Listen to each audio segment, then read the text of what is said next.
이번 조국 사건의 수사와 관련된 것으로도 오늘이 상당히 중요한 날짜였어요. 시청자분들 기억나실지 모르겠지만 10월 31일 바로 오늘 청와대에서 반부패 정책협의회가 예정된 날이었습니다. 그런데 조국 모친의 별세로 인해서 이 회의가 자동적으로 이제 무산됐어요. 왜 그런 회의? 이 회의에 윤석열 총장이 참석하게 돼 있지 않습니까? 왜냐하면 반부패 정책협의회 위원이니까. 그래서 많은 사람들이 오늘 회의할 때 과연 윤 총장은 가서 무슨 얘기를 보고하고 또 대통령은 뭐라고 지시할까 많은 초미의 관심을 사항이었었는데 이것이 불발됐어요.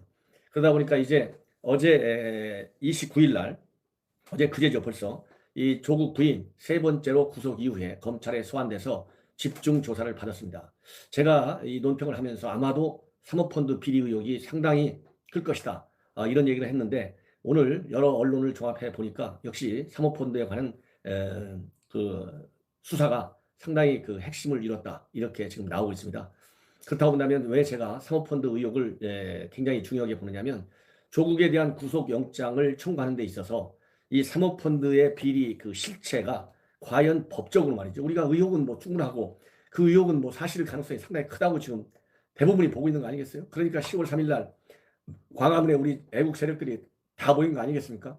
그러나 이제 요즘 법원도 우리가 참 신뢰하기가 어려울 정도로 그런 그 분위기로 좀 되어 있지 않습니까? 그러다 보니까 검찰에서 아주 음장을 움직일 수 없는 법적 증거를 찾지 않는 한 굉장히 어려울 것 같아요. 그리고 이 사모펀드 아무리 집중 추궁난다 하더라도 지금 정경심의의 검찰 그 수사 진술 내용 언론에 조금씩 흘러나오는 걸 보면 전부 조범동이나 아니면 김경로이가 거짓말한 거다 이렇게 뒤집어 씌우고 있다는 거 아니겠습니까? 철저하게 부인 일변도로 나간다는 거 아니겠어요? 이러다 보니까 과연 사모펀드 비리를 가지고 검찰이 조국을 구속영장까지 청구할 수 있을까? 그러한 실체적 증거를 내놓을 수 있느냐? 이런 게 또 하나 나오는 것 같아요. 그 다음에 또 하나는 이제 이 뇌물 혐의입니다. 이 사모펀드와 관련해 가지고 이런 거가 이제 핵심 쟁점이 될 것 같다는 것이 일반적인 법조계에 현재 나오는 그 평가된 것 같습니다. 그래서 이제 31일 내일이 그 금요일 그다음에 토요일인데요. 이러다 보니까 조국 수사가 너무 늦어지는 게 아니냐 이런 사실 그런 그 불만과 불평 또 의혹 이런 게 한꺼번에 다 지금 제기되고 있는 상황이지 않습니까? 그러다 보니까 이제 31일 날 바로 오늘 그 회의도 없어지고 그래서 조국에 대한 수사를 이 조소환을 이번 주 중으로 빠르면 할 수 있다라고 하는 얘기가 나오고 있습니다. 예. 그러면은 현재 29일과 27일, 지난 27일 날에는 김경록 한투증권 차장을 검찰에서 불렀고, 그 다음에 29일 날은 정경심이도 불렀고, 지금 이렇게 되어 있는데요. 두 사람의 지금 진술이 상당히 지금 상반되는 것 같습니다. 그러다 보니까 이제 대질신문도 피하기가 어려운 것 아니냐, 이런 전망들이 조금씩 여기저기서 나오는 것 같아요. 근데 제가 보기에, 대질신문 최종적인 순간까지 검찰에서는 조금 미룰 것이다. 왜냐하면 정경심의의 이 책임 회피 그리고 거짓 이 증언 이 진술들이 과연 어디까지 갈 것인지 쭉 총체적으로 보면 거짓말은 거짓말을 낳잖아요. 그렇다고 본다면 이 거짓끼리 상충되는 게 틀림없이 있을 거예요. 그저 예를 들어서 정경심이가 여의도 켄싱턴 호텔로 김경록 차장한테 그 노트북 좀 가지고 와. 그런데 처음에 노트북 전혀 받지 않았다고 계속 부인하다가 검찰이 CCTV를 들이대니까 그때서 받긴 받았는데 그 노트북은 그 가방 안에 들어있지 않았다 이렇게 말을 돌리잖아요. 말 돌리기 선수인 것 같아요. 그래서 검찰에서는 계속해서 대질신문 카드는 그야말로 마지막 카드로 남겨두는 것 같습니다. 자 그러면은 이제 검찰 내부에서 정 교수 이제 조사 마치고 또 조국 소환 조사를 마치면 과연 고위공직자 뇌물 혐의 적용이 가능하냐 이런 거에 대한 그런 그 집중 분석을 하고 있는 것 같은데 뇌물 혐의가 가능하다는 의견이 조금 우세한 것 같습니다. 왜냐하면 이 민정수석 할 때 이 WFM 주식이 싸게 거래됐잖아요. 12만 주 6억 원에 2억 4천만 원 정도로 이 시세 차익을 거두게 된 거예요. 그러면 부부간에 매일같이 아침 저녁으로 자고 한 집에서 사는데 자기 남편이 민정수석인데 이걸 몰랐을 리가 있느냐. 예. 그거는 상식적으로 생각할 때 상식에 반하는 것이죠. 몰랐다고 한다면. 더군다나 이 정도로 엄청난 11가지의 범죄 행위를 지금 저지른 것으로 공소장에 나와 있는데 그 엄청난 범죄 행위에 관해서 이 자기 신랑이 남편이 그야말로 법대 교수인데 그 얘기하지 않았겠어요. 당연히 했을 것이라고 믿는 것은 합리적 의심이다. 그리고 3급 이상 공직자가 1,000만 원 이상의 뇌물을 받아도 사안의 중대성 때문에 구속영장이 발부되는 것이 일반적인 예라고 합니다. 그렇다고 한다면 이 민정수석의 그 직무 범위를 과연 어느 정도까지 법원에서 인정할 것이냐? 그러면 그거는 제가 전에 방송에서 한번 말씀드린 적이 있는데요.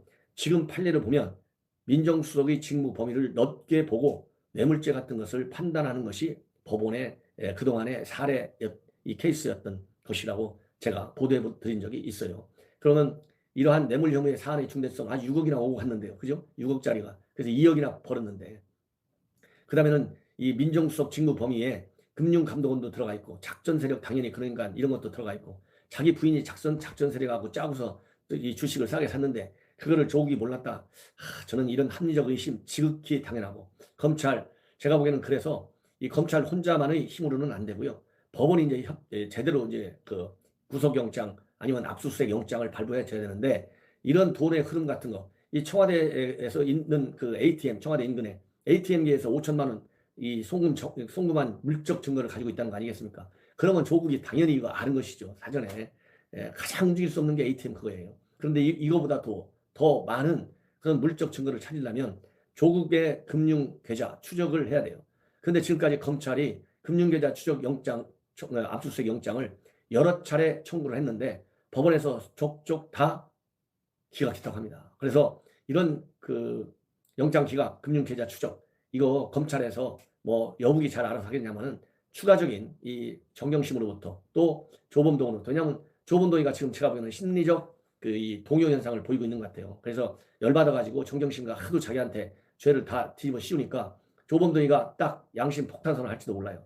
이런 추가적인 진술 내용을 가지고 이 금융 계좌에 대한 추가 압수수색 영장을 발부받으면 조국의 뇌물죄 수사가 훨씬 쉬워질 것이다. 저는 그런 말씀을 드리고 싶습니다. 그리고 이제 또 한 가지 이 뇌물 혐의 별로 어렵지 않아 이런 시각도 많이 있다고 그래요. 왜냐하면 윤석열이가 누굽니까? 윤석열 총장이 국정농단 사건 이 삼성이 준 돈하고 말 이거를 갖다가 이 뇌물로 직무와 연결시켜가지고 뇌물죄 이거 다 받아낸 선수란 거 아니겠어요? 이런 윤석열 총장이 그리고 사모펀드 옛날 론스타 사건 수사 윤석열 총장 대단한 사람이라는 거잖아요. 그러면 이런 사모펀드의 전문성 그 다음에 이 뇌물 웬만한 건 다 이렇게 큰 사건에서 이 돈의 흐름을 갖다가 뇌물로 연계시키는데 성공한 수사의 노하우 이런 걸로 본다면 윤석열 총장이 이 조국의 뇌물죄를 이렇게 입증하는데 충분하다 이런 판단도 있고 그런 것 때문에 윤석열 총장이 이 조국에 대한 수사에 자신감을 갖고 정부 여건이 아무리 흔들더라 하더라도 흔들리지 않고 이렇게 풀어나가고 있다 이런 시각도 또 있다고 합니다. 그리고 또 한 가지 그런데 만약에 이런 뇌물죄 같은 것이 제대로 잘 안 될 경우에는 이제 입시 비리로 다시 본격적인 수사를 할 것이다. 왜냐하면 이번에 정경심이 구속영장을 청구하는데요. 뭐 입시 비리, 아니 서울대 공익인권법센터 인턴 그거 뭐 조국이 개했다는 거 지금 뭐 거의 다 나왔잖아요. 그런데 공교롭게도 정경심의 구속영장에 이러한 입시 비리와 관련된 혐의는 특히 서울대 공익인권법센터에서 그 인턴 그 증명서 발급한 거 이거는 별로 적시가 되지 않았다고 해요. 그러면 왜 검찰은 이 혐의를 이 정경심이 공소장에서 뺐을까요? 그거는 이게 다 나가면 이 또 작전 세력이 주가 공모해갖고 조작하듯이 또 정경심과 조국이 말을 맞추는데 도움이 되면 조국을 불러내는데 어려움이 있을 수가 있다. 이런 판단을 검찰에서 했겠죠. 그러니까 그 부분은 검찰에서 싹 뺀 것 같아요. 싹 빼고 조국의 그 구속영장을 청구하는데 활용할 것 같은데 우리 대한민국 사회에서 가장 민감한 부분이 이 우리 자녀들 대학 입학하는 거잖아요. 이거 참을 수 있는 우리 국민이 한 명도 없어요. 그렇기 때문에 만약에 뇌물수수 가지고 이 구속영장을 청구하는데 어려움이 있다. 그러면 언제든지 검찰은 이 비리 의혹으로 이 방향을 틀 수도 있다. 이런 얘기가 나오고 있습니다. 그런데 또 일각에서는 뭐 어차피 재판도 1심 무죄, 2심 유죄 나오듯이 뇌물수수 이거 구속영장 청구 쉽지 않아. 이런 얘기도 나오고 있다고 합니다. 왜냐하면 어쨌든 간에 조국의 부인 정경심이가 자기 남편 이 뇌물 혐의까지 갈 정도로 과연 검찰에서 진술할 것이냐 안 할 것이라는 것이죠. 그리고 조국 시종일관 사모펀드 아는 게 없다. 전혀 몰랐다. 이렇게 부인 일변으로 나오고 있는데 이 웬만큼 증거를 갖고 있지 않는 한 조국이 불려간들 그런 거에 관해서 제대로 얘기를 하겠느냐. 이런 얘기들이 많이 지금 현재 나오고 있어서 어쨌든 정부 여권의 압박 정도, 그리고 우리 국민들이 느끼는 검찰 수사의 신뢰성, 그리고 조국의 의혹의 정도, 이런 것들이 복합적으로 작용을 해가지고 이 구속영장을 청구할 것이냐 아니면 불구속영장으로 갈 것이냐, 이러한 향배가 결정날 것 같습니다. 그리고 또 한 가지, 그러면 부부간에 구속된 사례가 없는데 구속영장이 청구될 경우에는 그럼 둘 다 사상 처음으로 구속되겠느냐, 이런 것도 또 관심사항인데요. 지금 이제 새롭게 나오는 것이 뭐냐, 만약에 조국에 대한 구속영장이 발부가 되면 부부 동시 구속 사례가 없기 때문에 또 이 자녀도 돌봐야 되고 등등, 그래서 조국의 부인, 이 사람은 불구속으로 보석으로 풀려날 수도 있다, 이런 얘기들이 나오고 있다고 그래요. 자, 하여튼 뭐 이게 나중에 무슨 좀 영화 같은 걸 누가 이번 조국 사건을 가지고 만들면 아주 인기 절정일 것 같아요. 이렇게 비리 의혹도 많고 문제, 인격적으로 도덕적으로도 많고 법률적으로 문제가 많은 사람을 갖다가 민정수석을 시킨 것도 모자라가지고 장관까지 시킨 현 정권의 부도덕성, 그 다음에 진보 좌파의 민낯, 강남 좌파의 실체, 이거 영화감 아니겠어요? 이거 제 방송 보시는 분들 주변에 영화 사업하시는 분들 있으면 아이디어 한번 주십시오. 예, 아마 대박 날 겁니다. 그리고 또 하나 아침에 보니까요, 중요한 뉴스가 또 나왔어요. 이 뉴스는 동아일보 김순덕 칼럼의 중간쯤에 나와 있는 얘기입니다. 이 김순덕 칼럼에서는 왜 공수처를 그렇게 애물단지로 여기느냐, 이것이 이제 김순덕 칼럼의 핵심인데요. 이게 세계 어느 나라도 한 번도 경험하지 못한 공수처. 예, 이거 공수처 설치하면 현 정권 임기 2년 반이나 남았는데 또 다음 정권 집었으면 정권 입맛에 맞지 않는 수사하면 공수처를 갖고 와라 해가지고 공수처가 적당히 수사하다가 이거 별거 아니야 하고 딱 수사 종결시킬 수 있다는 것이죠. 조국 사태도 마찬가지죠. 조국 사태 어차피 1, 2심 재판 3심까지 갈 건데 마음에 안 들면 중간에서 공수처에서 갔다가 적당히 마무리할 수 있다. 이래서 전 세계 어디에서도 실험해보지 못한 공수처를 현 정권이 이렇게 지금 밀어붙이고 있다. 그리고 퇴임 이후에라도 마찬가지다. 예, 이런 주장을 지금 김순덕 칼럼이 하고 있는데요. 그 칼럼을 보면 이 공수처 설치의 근거 중에 하나로 바로 우리들 병원의 1,400억 특혜 의혹이 지금 제기되어 있습니다. 뭐냐면 산업은행에서 1,400억 우리들 병원에 특혜 대출을 했는데 이 특혜 대출에 여권의 인사가 연루됐다. 이것이 이미 몇 달 전에 나왔어요. 몇 달 전에 나왔는데 이것이 검찰에서 지난 5월 달에 나왔습니다. 5월 달에 혐의 없다, 이렇게 결론을 내가지고 이 불기소했다는 거예요. 이것이 이번 국감에서 이 최이배 바른미래당 의원에 의해서 제기가 됐어요. 이 최이배 의원이 7일 날 국감에서 산업은행의 사문서 위조 등에 대해 증거 자료와 같이 혐의가 인정된다고 적힌 서류를 읽어줬다고 합니다. 이렇게 서류를 읽어주면서 과연 5월달 검찰이 혐의 없다 결론을 낸 것이 이게 말이나 되느냐, 황당하다, 이렇게 문제 제기를 했다고 그래요. 그러니까 이제 중앙지검장이 잘 살펴보겠다, 이렇게 답변을 얻어냈는데 이건 야당들이 공조를 통해서 우리들 병원 1,400원 특혜 의혹 반드시 찾아내야 됩니다. 예, 찾아내야 되고, 그러면 왜 우리들 병원에 1,400억 원이 문제가 되고 있느냐? 이 김수덕 칼럼은 이렇게 지적하고 있습니다. 우리들 병원은 이 벤처 캐피탈 기업하고 연계가 돼 있는데요. 이 벤처 캐피탈하고 우리들 병원하고 연계돼 있는 그 회사는 케이런 벤처스라고 합니다. 근데 케이런 벤처스는 또 누구하고 연결되어 있느냐? 대통령의 사의가 재직했던 게임 업체하고 또 이 케이런 벤처스하고 연계가 돼 있어요. 자, 그럼 우리들 병원 노무현 대통령 때부터 우리 국민들한테 다 박혀 있잖아요. 그리고 대통령 사이 지금 많은 의혹들이 제기됐는데 해외 나가 있잖아요. 그 게임 업체. 근데 그 게임 업체가 이 케이런 벤처스 여기하고 연계돼 있으니까 그 삼각고리 어딘가에 뭔가 특혜가 있을 수 있다 이거죠. 예. 그리고 지난 6월 달에 우리 자유한국당에서도 여기와 관련해서 특혜 의혹을 제기한 바가 있어요.